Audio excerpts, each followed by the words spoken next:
ఇలాంటి టైంలో కూడా నేను ఒక్కనే ఇంట్లో 15 రోజులు కూర్చుని అరే అరే ఇట్స్ ఓకే అయ్యేది ఇట్స్ ఓకే మన తప్పేం లేదు అంటే డైరెక్ట్ ఇన్వాల్వ్మెంట్ లేదు ప్లీజ్. నా ప్రెమిసెస్లో అయింది కాబట్టి I am extremely apologetic for what he's happened. It's a very unfortunate incident అండి. It's an accident. ఇది ఎవరి తప్పు కాదు, ఇది ప్యూర్లీ ఒక యాక్సిడెంట్. అందరూ పాజిటివ్ ఇంటెన్షన్తో పోలీస్ కూడా ప్రొటెక్షన్ ఇవ్వాలని, నేను కూడా మంచి సినిమా అందివ్వాలని, లేకపోతే చేసారు అందరు థియేటర్స్ కూడా జనాల్ని సేఫ్గా చూసుకోవాలని అందరూ ఒక మంచి ఇంటెన్షన్తో చేసినా కూడా ఒక ప్యూర్లీ ఒక యాక్సిడెంట్, ఇది ఒక హ్యూమన్ యాక్సిడెంట్, ఎవరి కంట్రోల్లో లేదు. ఫస్ట్లీ అది అందరికి చెప్దాం అనుకున్నాను. My first condolences to the family. నా ఫ్యామిలీకి నిజంగా జరిగింది చాలా చాలా చాలా అన్ఫార్చునేట్. ఎందుకంటే నేను చాలా బాధపడతాను అలాంటి విషయాలు. ఎందుకంటే నేను ఎస్పెషల్లీ ఫిలిం పర్సన్గా నా లైఫ్ అంబిషనే థియేటర్కి వచ్చిన జనాల్ని ఎంటర్టైన్ చేద్దామని. అరే మీరు వచ్చి మిమ్మల్ని థియేటర్కి వస్తే మిమ్మల్ని అంతా నవ్వుతూ పంపించాలని నా ఇంటెన్షన్ అబ్బా. మీ మనసులని గెలిచి పంపించాలని అనుకునే మనిషిని అలాంటి థియేటర్లో అలాంటి థియేటర్లో టెంపుల్ లాంటిది, అలాంటి థియేటర్లో ఒక యాక్సిడెంట్ అయిందంటే నాకంటే బాధపడేవాడు ఉంటాడా ఎవరైనా? నాకు నిజంగా బాధగా ఉంది. So condolences to the family. I really wish good I'm having a few hourly updates about what's happening with the kid. అబ్బాయి సీతేజ్కి ఎవ్రీ ఫ్యూ అవర్స్కి ఏమవుతుంది అప్డేట్లో ఉన్నాను. గుడ్ థింగ్ ఏంటంటే తను బాగున్నాడు, లైట్ కదులుతున్నాడు, he's progressing. This good thing that's are happening. ఇన్ని మిస్హ్యాప్స్లో అదొక్కటి ఆనందపడగలిగే విషయం. అండ్ ఏంటి వాళ్ళు ఒకవేళ నిజంగా పర్మిషన్ లేకపోయి ఉంటే చాలాసార్లు వాళ్ళు చెప్తారు, సార్ మీ పర్మిషన్ లేదంటే మేము రెండట్లు వెళ్ళిపోతాం. వాళ్ళే క్లియర్ చేసి ముందుకు రమ్మంటూ ఉంటే పర్మిషన్ ఉందనుకునే కదా మేము ముందుకు వెళ్తూ ఉంటాం in that flow of things. So నేను ఆ మైండ్ స్పేస్లోనే ఉన్నాను. అండ్ నేను చెప్పాల్సింది ఏంటంటే అసలు ఇక్కడ this a false allegation that there is a road show, ఏంటిది ప్రొసెషన్. అసలు ప్రొసెషన్ కాదు, రోడ్ షో కాదు, ఏమీ కాదు. జస్ట్ థియేటర్ ఇక్కడ ఉన్నాను, అక్కడ theatre just couple of yards away from the theatre. అది అసలు రోడ్ షో కాదు, ఏమీ కాదు. కార్ అలా వెళ్తూ ఆగిపోయింది. ఒక పాయింట్ తర్వాత ఎంత జనం కూడిపోతారంటే అండి, మీరు కనపడితే కానీ జనం వెళ్ళరు.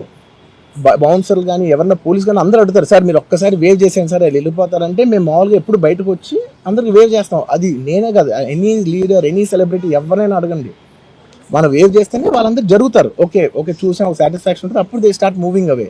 ఆ దీని మీద చేశాను. And it's also respect. ఇంత వేల మంది చూస్తానికి వచ్చినప్పుడు నేను నా కార్ లోపల, టెంటెడ్ కార్ లోపల దాక్కుని కూర్చుని ఉన్నా. బట్ అంతమంది వచ్చినప్పుడు వాళ్ళకి ఏం కావాలి? హీరోది ఒక గ్లిమ్స్ కావాలి అంతే. అది కూడా ఇవ్వకపోతే నేను ఎంత యారగెంట్ కింద ఉంటుంది. ఇంతమంది ప్రేమ చూపిస్తే నేను కాలు కూర్చున్నారులే అనుకుంటాను నేను. అరే నేను బయటకు వచ్చి ఒక్కసారి వాళ్ళందరికీ థ్యాంక్ యూ ప్లీజ్ పదండి ఇలా అంటుంటా. మీరు చూడండి నా జస్టిస్ అని చూడండి. ఇలాంటే ఇలా పదండి అంటే నేను చెప్తేనే వాళ్ళు వెళ్తారు. అది పోలీసులు కానీ బౌన్సర్ కానీ అందరూ మేనేజ్మెంట్ అందరూ అడుగుతారు, సార్ మీరు చెప్తేనే వింటారు, ఒక్కసారి మీరు చెప్పండి అంటే మేము వచ్చి బయటకు వచ్చి ఇలా వేవ్ చేసి ఇలా అంటే వాళ్ళందరూ జరుగుతుంటారు. That is how we went into the theatre. Main reason ఇవాళ ఈ ప్రెస్ మీట్ పెట్టడానికి మెయిన్ రీజన్ అంటే, ప్లీజ్ నేను ఎవరిని బ్లేమ్ చేయట్లేదు. Please understand, there's a lot of misinformation, there's a lot of false allegation, wrong and miscommunication వల్ల కూడా చాలాసార్లు జరుగుద్ది. So I just want to tell, I don't want to blame any department or any particular political leader or the government. In fact, government we are very very happy because మాకు theatre special prices ఇచ్చారని we are actually very happy with them. So ఇది ఏ ఇండివిజువల్కి సంబంధించిన విషయం కాదు.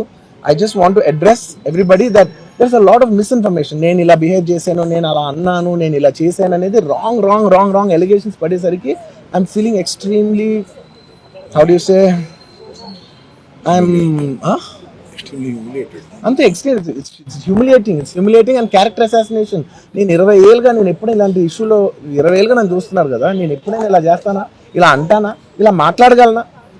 జరిగిందంతా మాత్రం చాలా, there's a lot of wrong information going on, there's a lot of misinformation, lot of false allegation, especially నా క్యారెక్టర్ అసాసినేషన్ చేసి సినిమా చాలా పెద్ద సక్సెస్ అయ్యి ఉండి ఆ సక్సెస్ అంతా పక్కన పడేసి మొత్తం గత 15 రోజులుగా నేను ఇక్కడే కూర్చుని అన్ని ఫంక్షన్స్, అన్ని ప్రోగ్రామ్స్, అన్ని సెలబ్రేషన్స్ అన్ని మ్యాక్సిమం క్యాన్సిల్ చేసేసుకుని, పబ్లిక్ ఫంక్షన్స్ అన్ని పెడదాం ఉన్నాయి, అన్ని క్యాన్సిల్ చేసుకుని ఒక్కనే ఇక్కడ కూర్చుని, అరే ఇలాంటి టైం ఎలా ఉండేది, నేను ఎలా ఉండాల్సిన టైం ఇలా అయిపోయింది అంటే నేను ఒక్కనే కూర్చుని 15 రోజులు ఇంట్లో ఎక్కడికి వెళ్ళబోతున్నా, నా ఆఫీస్కి వెళ్ళబోతున్నా. నేను సొంతగా సినిమా తీసా, ఒక తీసిన సినిమా 3 ఏళ్ళు కష్టపడి తీసిన సినిమా థియేటర్లో ఎలా ఉందో కూడా నేను చూడలేదు ఇప్పటి వరకు. నేను నా సినిమా థియేటర్లో ఎలా చూడలేదు నేను.